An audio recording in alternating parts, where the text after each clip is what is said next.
and welcome to the Marley Bird YouTube channel, brought to you by Red Heart Yarns.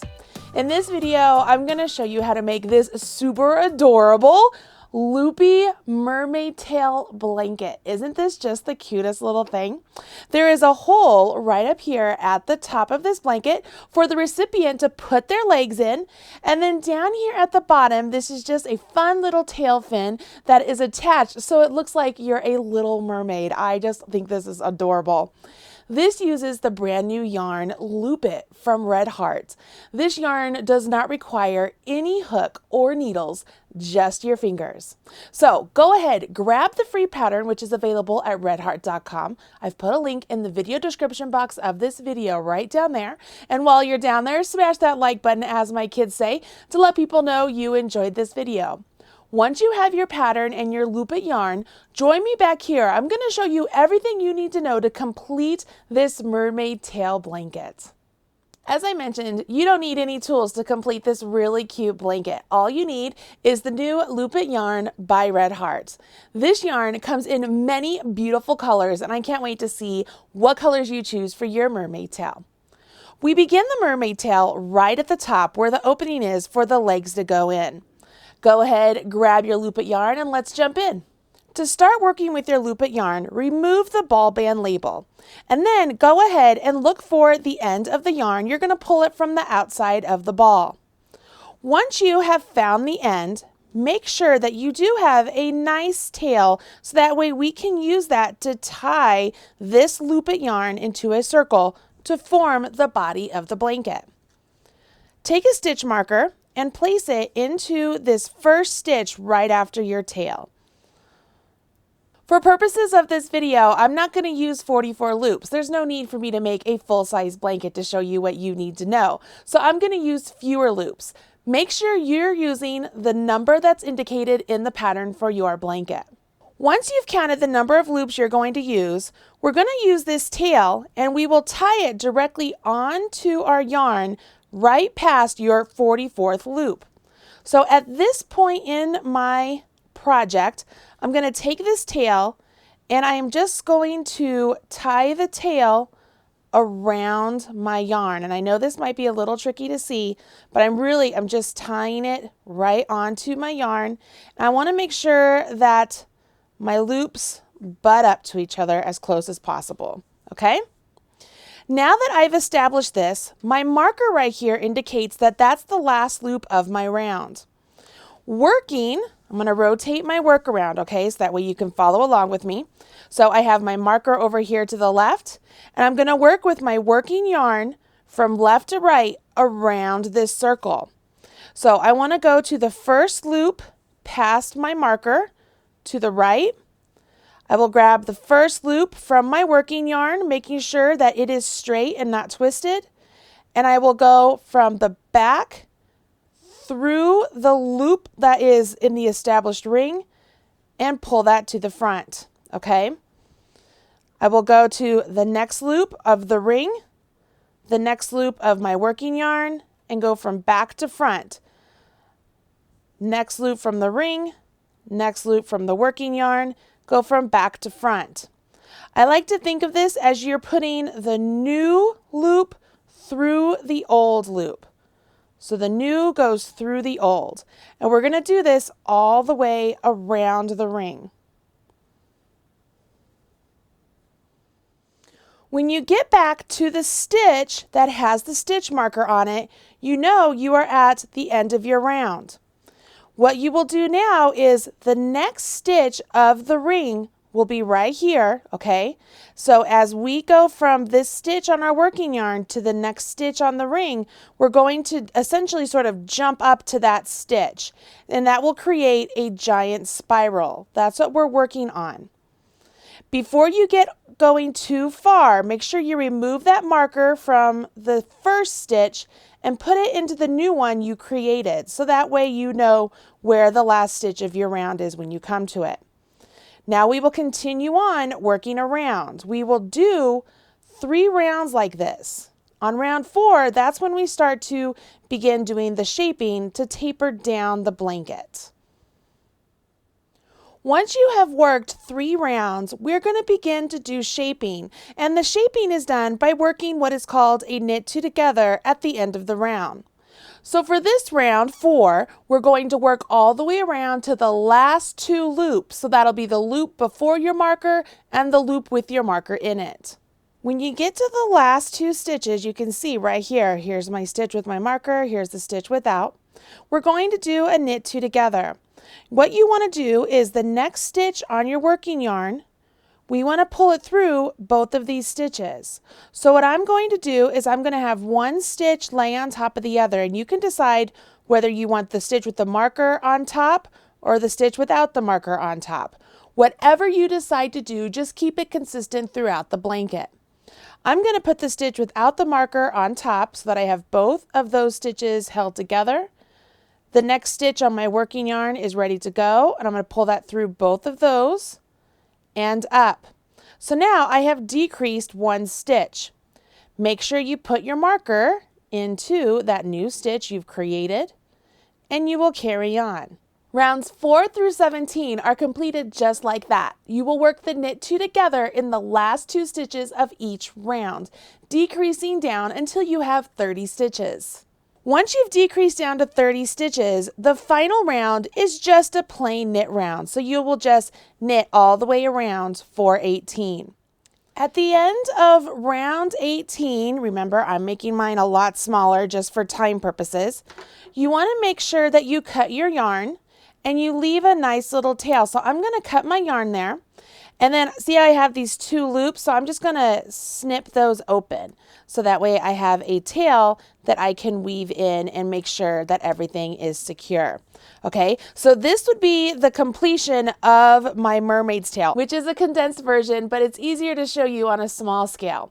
Now it's time to prep our work so that we can create the fin. With the tail laying flat on the table, we're going to start over here with the first front loop on the left. And we're going to take our color B, remember, make sure you have some tail there. And we are going to start with a knit stitch into this first front stitch. Okay, we're going to call that the front stitch. And I'm going to pull that up. Now, looking at the first back stitch, see how it's like it's the back of the circle? So it'd be this white color. I'm going to just kind of pull it forward, and I'm going to take the next loop from my working yarn and pull it through that one. Come back to the front. I'm going to take the next loop from my working yarn and pull it through this one. Go back to the back. Make sure you don't skip one. It's this pink one. And I'm going to have my working yarn loop go through that. Come back to the front. Working yarn through the front loop, go back to the back, working yarn through the back loop. You will do this all the way down the row until all of the loops are secure. Once all the loops are worked and are now in a straight row, we're going to work back and forth for a couple rows. We will not turn our work, and it's going to look like a clumped up mess right here at the start until we get a little bit of fabric going. But starting over here on the right side now, you want to make sure you go to the last loop you worked and then the first loop on your working yarn and then pull the new loop through the old. And we're going to do this all the way down the row. This is our row 2.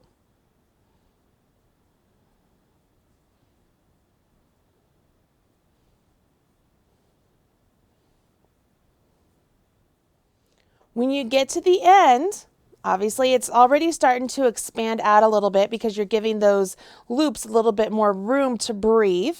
You're going to go ahead and work from left to right, going back for row 3. Once you finish row 3, you repeat rows 2 and 3 4 more times for a total of 10 rows. That is like the body bit of the fin. Then it will be time to shape the fin so that you get those 2 points. Go ahead, get through row 10, and then we can start shaping the fin. Again, I am working with a smaller sample, so I don't have 10 rows, but I'm at a point where I can begin to show you how to shape the fin. Now the fins are made separately. You will make the right fin and then the left fin. That does not mean they're made separately and then joined on, but you will make each one independently. We'll begin with the right fin. Our yarn is over here on the right side after you have finished a row 3. So working row 1 of the right fin, we will go ahead and work our working yarn through the number of loops that's indicated in the pattern. Obviously my number will be smaller because I have fewer stitches, but you'll get the gist of it. Once you have worked your 13 stitches, you will do another knit 2 together. This time, because I want my knit 2 togethers to kind of look like they're facing this way, I will take the stitch, the second stitch over, and I will lay it on top of this one that's to the right, and I will work a knit 2 together that way. Okay, at this point you now have 14 stitches, and we have these stitches over here that we have left unworked.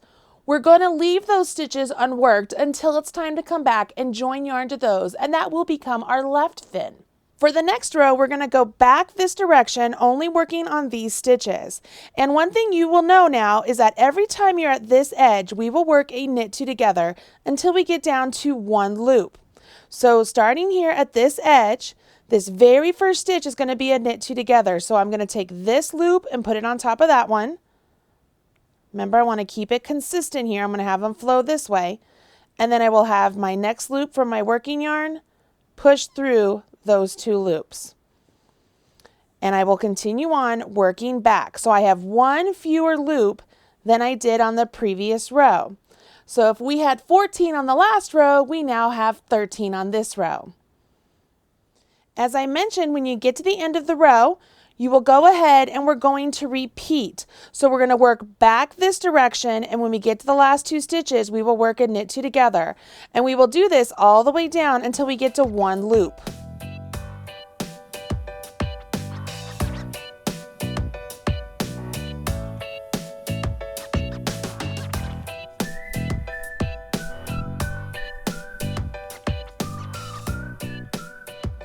As you get down to the final couple rows, you will work your knit 2 together, and that will leave you with 2 loops.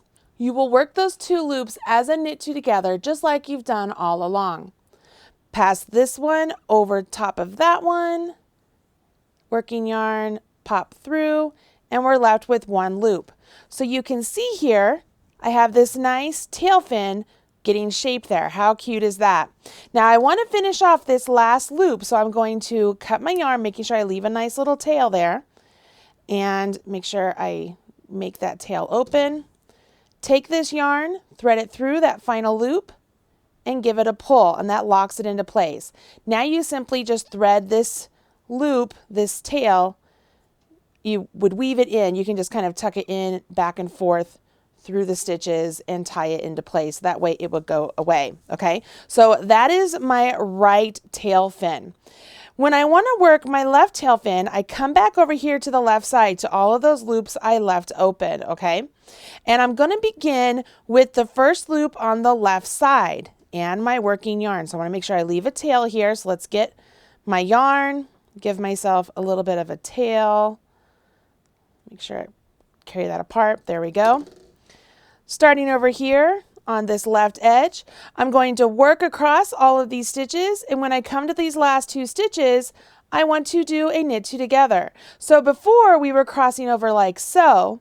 This time I want these decreases to go in this direction, so I'm going to cross over the opposite way. I'm going to take the outside one and put it on top of the inside one. And we will work back and forth, always decreasing at this edge until we get down to 1 loop, just like we did over here. So here at the start, we go with the new yarn through the old yarn and continue on.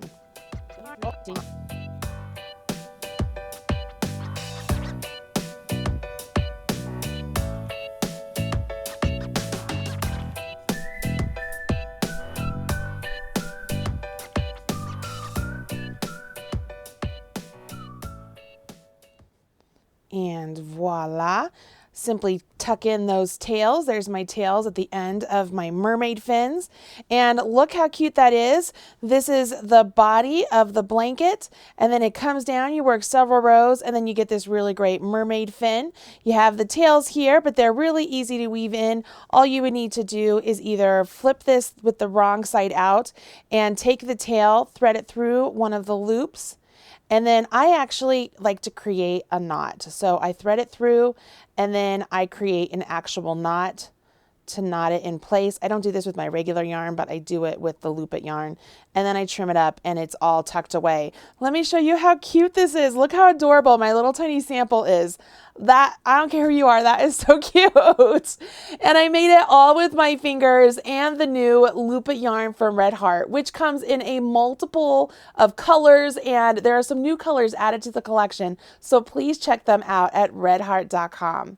If you do make this mermaid tail, be sure to share with us on social media. I'm #MarleyBird, or you can do #RedHeartYarns, and we'll be sure to find your post and smash your like button. I'm Marley Bird, proud national spokesperson for Red Heart Yarns, and I hope that I have inspired you to go and grab some Loop It yarn and get started today on this really great project. I'll talk to you again soon. Bye. I told you that wasn't so hard. You don't need any tools, just your fingers.